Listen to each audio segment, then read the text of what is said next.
Kanyes Donda and Drake Certified Lover Boy have been out. And at this point, I mean, these albums have been paired up together since the rollouts actually started. So I think now is a good time to actually talk about if they delivered and lived up to the hype, because these are probably the two biggest albums of the year. So guys, let us know in the comments if you think Donda and CLB lived up to the hype, and we'll be keeping you guys updated with the biggest hip-hop releases of the year, and that's going to include all the pre-rollout content and album reviews. So stay tuned for all of that. So we're here, man. It's been almost 2 weeks. The albums have been out. The rollouts have been experienced. What are your thoughts about the rollouts? And do you think that Donda, for starters, delivered? Okay, I'm going to start like this. I think for the most part, the only time I was really convinced that these albums were out were like after the first day of me listening to them, because I had waited so long for both of these projects, man. And once they delivered, like I had different expectations. So going into Donda, I mean, I got jittery. I'm not gonna lie. Like there was, I kind of fell into like that whole thing of like getting impatient with the listening parties after a certain point. And we even made a video on if Donda's losing hype. That was pretty jokes. But I mean, the whole thing was like, it was a super fun album to cover. There were so many great narratives to cover within the album. So it was like, not only that, but once he actually delivered the project for me, I felt as if I was satisfied with the music as well, because I looked at it from a different standpoint. Okay, like I got Ye in 2018, I got Jesus is King in 2019, and I felt as if those were good projects in their own respective. But the thing is that I feel as if they didn't really encaptivate what a Kanye album should be for me, and I got that with The Life of Pablo. So to see him return with sort of a similar formula of having a lot more tracks on the album, with having some sort of thematic basis within it, even having the star-studded feature list, it really made it feel like a Kanye experience. So let me ask you that, like, do you think that Kanye really shaped this up to be a grand album to return with, especially 100%. after Jesus is King has got such mixed reception? Yeah, this is definitely, a step up from that. And I just love the whole Donda experience. I mean, he revolutionized what the album rollout could be and what it should be, because if you think about it, you could say, oh, no one ever thought about it before, but like, no one else is in his position to be able to rent out a stadium for like 10 plus days and be able to, create that kind of experience for the fans. And I just love how we got previews of the music. We got to see the music evolve.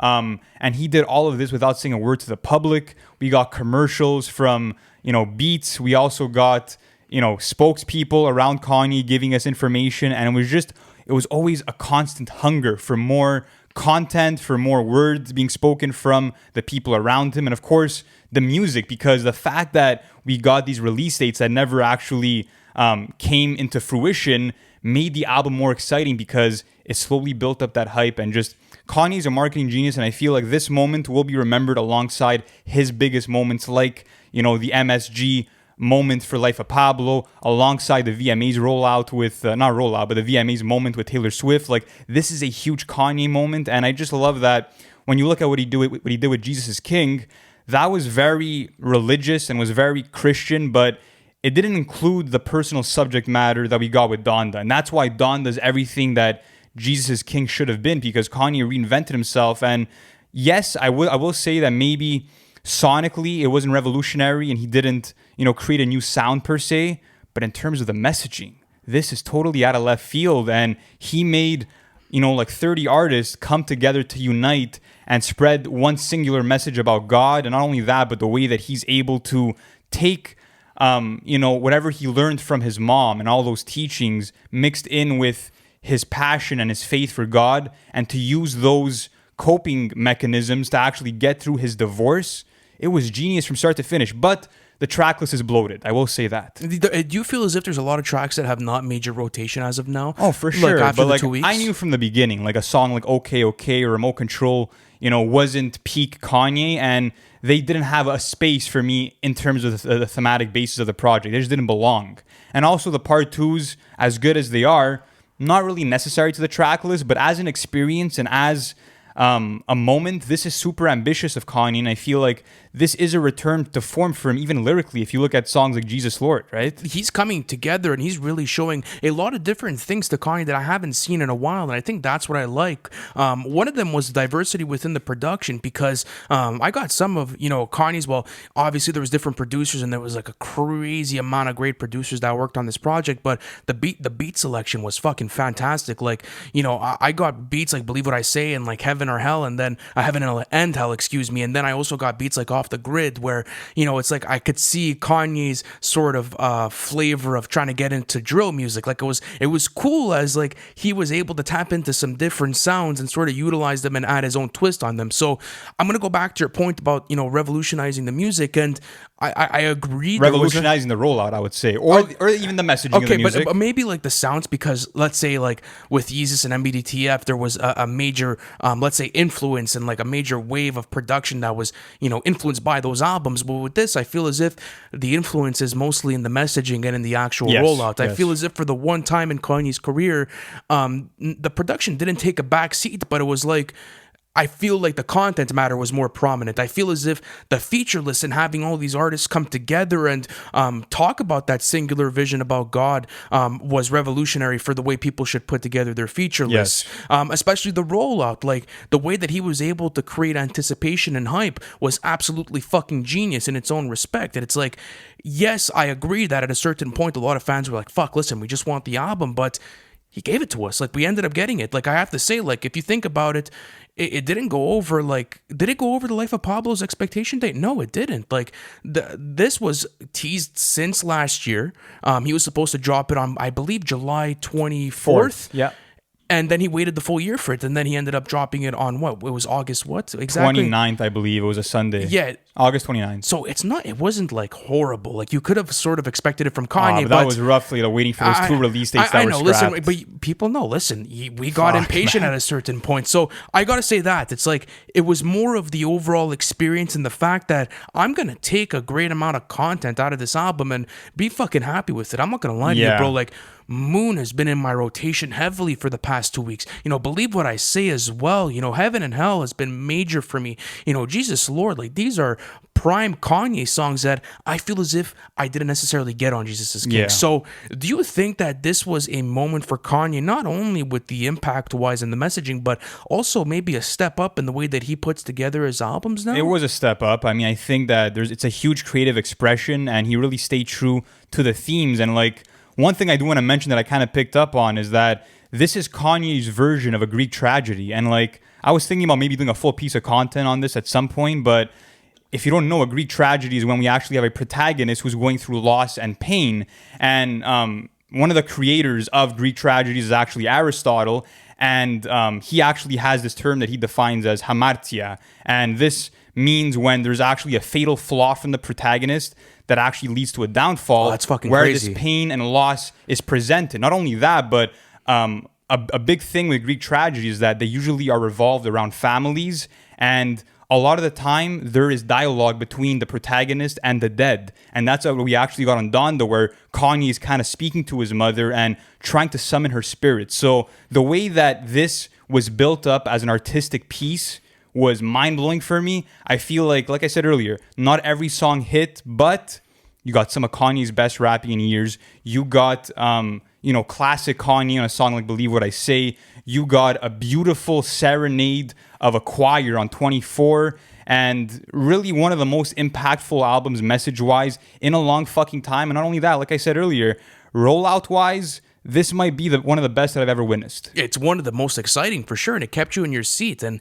it was like you were locked in from the beginning. But another thing that I noticed with the album was like, Kanye often referenced his life to being kind of like in the Truman Show, where like, he was kind of feels like everyone's like playing like, just everyone's like watching his life, and like he feels like he's not really in reality. And it feels like for the first time in a while, he's been able to like connect to a deeper message besides maybe, everything else that he's rapped about in the past. And the first time we we obviously saw this was maybe, well, we could talk about the Life of Pablo because it was less braggadocious and there was more cuts on the album that had more introspective writing from Kanye where he was talking about hardship. But then you saw how he was starting to get more comfortable with diving into more complex subject matter. So I love the evolution where he was kind of like breaking out of that matrix of feeling like he was in the Truman Show, where he's kind of getting more personal with his content and he's getting his fan base involved too. Because think about it, like you go from Ye to Jesus is King to this. It's a nice sort of transition into Donda. Like it's cool how he came in with something ultra personal where he's diving into his psyche with Ye, and then it's cool how he takes his faith and religion and has an interpretation with Jesus is King, but it wasn't necessarily his best executed project. Yeah. But it all comes full circle into Donda where he tackles both and has like this sort of like pyramid of crazy Kanye era where it's like, fuck, this was a beautiful transition to watch. And I like what you said about the Truman Show because I feel like this is him now embracing all the cameras on him. It's him embracing the paparazzi. And using them for crazy good. Yeah, man. So I think overall, this album definitely lived up to the hype. I think that it will end up being one of the best of the year and it'll probably end up cracking our top 10 list once we get there. But another huge album this year, of course, was Drake's Certified Lover Boy. And of course, I mean, you've seen it online everywhere that these albums are being pinned head to head. And, we'll get in at the end of this video about how they both took W's. But speaking about Drake's Certified Lover Boy, the anticipation for this was super high because he teased this for so long. He had a crazy feature run beforehand. And not only that, but, with the album cover, he, turned something that is so simple to something that's genius because so many other brands bid off of it. Do you see how many people are using that album cover concept now and using it for their own marketing? Like, I think it's funny because people are getting fucking cheesed at this, and we all know, listen, this is not a great album cover, like, by all means. Like, don't get me wrong, like, this is not, like, Ready to Die's album cover, you know what I'm trying to say? But Drake like, knows that. He's trolling, bro. It's a different type of album cover because now it's like, not only is it impacting the music world, but you're starting to bleed it into other industries. And that's what I think Drake does best. Not only that, but I am a massive fan of the rollout. You want to know why? It completely replicates what he did with Views. Think about it. The haircut, the symbolism behind it, dropping a mixtape before he actually comes into the album, all of the billboards, getting into his own products with candles before, like he did with, having his own whiskey come out before. It was genius because we were just going through a rerun of Views and it was like a different branding of Drizzy that I hadn't seen in a long time. Not only that, but think about it. How long has CLB been teased for now? Since 2019? Yeah. Views from the 6 was teased for how long? 2 years too? 2 years as well, yeah. Wow, that seems fucked. That's no coincidence. And Views, of course, was his biggest album to date. So he's like, let me kind of replicate this, but also make it original because what he did with those billboards, announcing the features with in these major cities, that was so genius. And we've never seen that before. And only someone like Drake can think of an idea that fucking genius. And going into this album, of course, with every Drake album, you have to expect the versatility, but when we were about a day before, we were talking and like we were under the impression that this was all a troll and he was gonna drop this very rap focused project, especially coming after what Ebro said, where Ebro said it's all rap. I don't know how we thought that though. Like that was low key. But he sold me on it, bro. He sold me, and then we should have saw it coming. Though. We should have seen it coming. Yeah, but I do feel like that would have been the perfect kind of artistic evolution for Drake, is to be like, yes, I'm seen as this player and all this shit, and you guys are kind of painting me a certain way for my public image, but I'm going to show you that at the end of the day, I'm a better MC than most guys out, and I'll prove that with my pen game all throughout this maybe 12 to 14 I thought about song that concept. track list. I thought about that concept. Trust me, bro. I was in that loop where I was like, fuck, man. Imagine he actually went for the full track list, and I'm going to tell you something. I'm actually happy he didn't. Didn't? Okay. I'll tell you why. It's like, every time I go into a first listen with a Drizzy album, I end up not fucking with the R&B songs because I'm always under that same impression where I just want to hear him fucking go crazy, like get another like Tuscan Leather Part 15. And then as time goes on, I kind of live with the music and I'm like, this is fucking solid. And this is stuff that I'm really bumping, like Fountains. We were cheesed on the first listen and we're listening to Fountains and we're like, oh, like another R&B track on the album. Fuck. Like that's kind of how I felt with it. And then I went back and I thought about it and I'm like, this is good dancehall music. This is really good stuff, and well, it's more Afrobeat, but it's more like I feel as if to a certain extent the whole prejudgment with Drizzy is always like everyone expects something out of him, and the hip hop community has their prejudgments of him. And if they don't, and if he doesn't deliver to the hip hop community's liking, they will automatically dislike the album. But the thing is that It's so easy to hate on him. But the thing is that you also have to understand one thing: Drake is prominent within the hip hop community, correct? But he's also prominent within 15 other communities that are still buying his music and that are still relating to his music. So it's like, why would he neglect everything he's built over the years just to be able to cater to one fan base because they're getting cheesed at him? Yeah. You know, it's completely backwards. Not only that, but you want to talk about commercial success? It's one of the biggest albums of the year. People are like, oh, he's going to flop. Oh, Drake's selling. Dude, I told you, the guy hasn't sold under 500,000 in the past 10 years. Like, it's not happening anytime soon. And he just showed how he could come in. And the thing is that, listen, I'm not gonna condone like Way Too Sexy. You know, like I'm still not a fan of that track.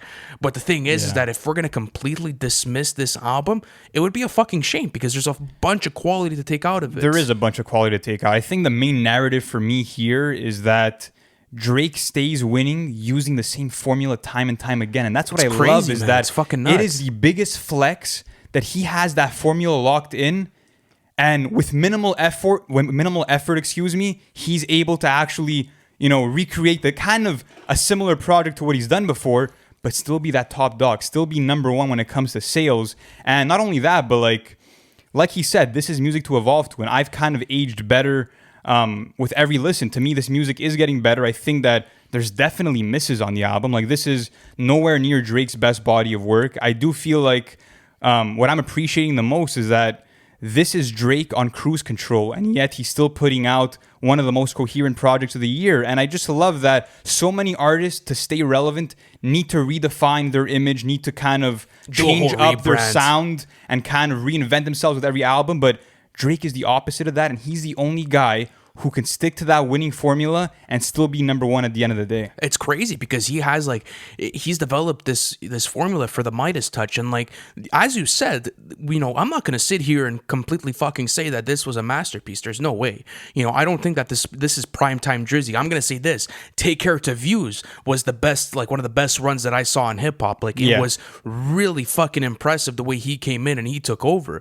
And he still has the reins. Like, it's not saying that anyone's outselling him or anyone's bigger than Drake now, or anyone's making let's say Champagne Poetry and having it charting. Like, there's no one doing that realistically. But the thing is that Drake's doing it in a way where he's able to still be reliable. Like, people fail to understand that, like, yes, you're obviously going to have like big publications and like people that are going to come out and say, oh, this was absolute garbage, or this was nowhere near garbage. But this is a good album. Like, come on, like, you can't sit here and tell me that this is not quality. Like, do you know the types of engineers that are working on this shit? Like, do you know what type of work is going on behind this album? Like, people have this false conception made out about Drake where it's like, fuck, like, you're just not even enjoying the music at this point. Just sit down and listen to the album. But that's what I've hated too about these rollouts, is that like, every Kanye fan has had to be, well, not every Kanye fan, but so many Kanye fans have been defensive and have shat on CLB just because that's their way of,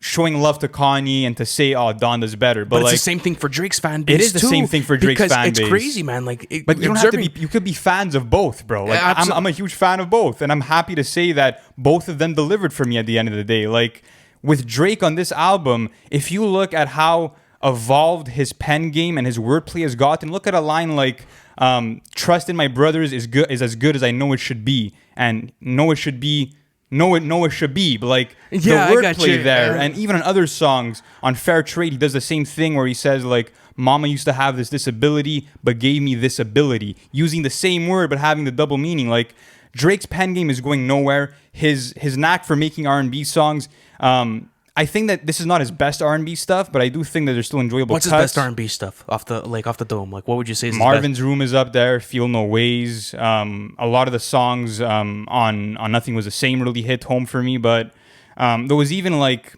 a song, I think they called it Scorpion Intro. It was a leak that didn't make this album, but that was better than a lot of the stuff I got here. Like the I Miss You Too song with Kid Cudi, that wasn't hitting, bro. Like, that was something where I kind of got disappointed at that aspect of the album, because there was a huge narrative behind that. It was like, fuck, like, they're finally rekindling, and they're actually coming together on an album, and you got a Kid Cudi placement. Like, that's awesome. Well, no, Kid Cudi got a Drake placement, but still, you know what I'm trying to say? Like, it's massive for both of them, because the fan bases are extremely divided, and like they know that like at the end of the day music reunites. And it was going back to this whole point of having like the Drake fan base and the Kanye fan base going at each other. It's like, yes, I understand that people like to get into their antics online and that there's a room for it, but at the end of the day, like if that's taking away from your listening experience and you can't listen to the album with just enjoying them, it kind of gets kind of hazy, because then like you're getting a lot of false narratives online, and then at the end of the day you just fall into this trap. So it was like,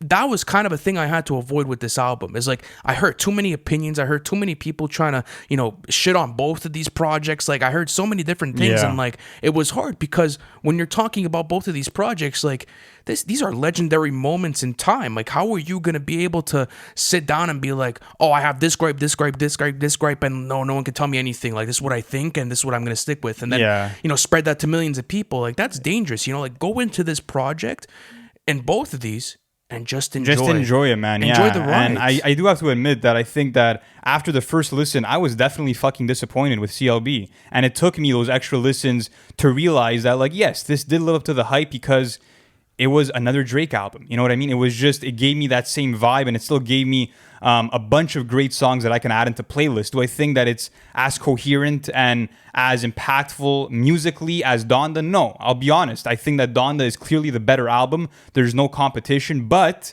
yes, Kanye wins in that area, but Drake wins in the sales battle. Drake wins by still being that top dog and by sticking to a winning formula that will never cease to fade away, because They he's both done have this Ws. album after album and still manages to bring so many people in and create good music. But that's what's crazy about this all, is like there's so many different narratives that pinpoint them against each other, but it always comes down to the same thing. They're both winning. They're both taking W's. Both of their fan bases are taking W's because we're getting music. And at the end of the day, like how alive have you felt throughout this whole rollout experience? You know, I haven't felt this type of way about music in such a long time, because it wasn't necessarily that I'm getting prime time stuff. No, like I've gotten better projects by both of these artists, but it's like, you know, the pandemic really slowed down the music industry, and this just picked stuff back up. And it was like, fuck, you know, if this is what I'm gonna get, if this is what the new era of hip hop is gonna be, then listen, I'm super impressed with it. Then I was really happy with both of these albums, and I'm a fan of both of these albums, and they're gonna stick with me for a while. Yeah, they definitely will, guys. So again, let us know in the comments if you think both of these albums lived up to the hype, and we'll be keeping you guys updated with the biggest albums for the rest of the year. And of course, we'll be doing more album reviews, so stay tuned for all of that. Thank you guys for watching till the end, and we'll catch you in the next one. Thank you for watching the video. It's always a pleasure doing content for you guys. Listen, if you haven't already, subscribe to the channel, because we're doing album reviews, and we actually have our series called Everything We Know, where we take you guys through the whole album rollout of the hottest releases of the year. Not only that, guys, but our Patreon plan is now live. You guys can access that in the bio. I appreciate you guys, and I'll see you on the next one.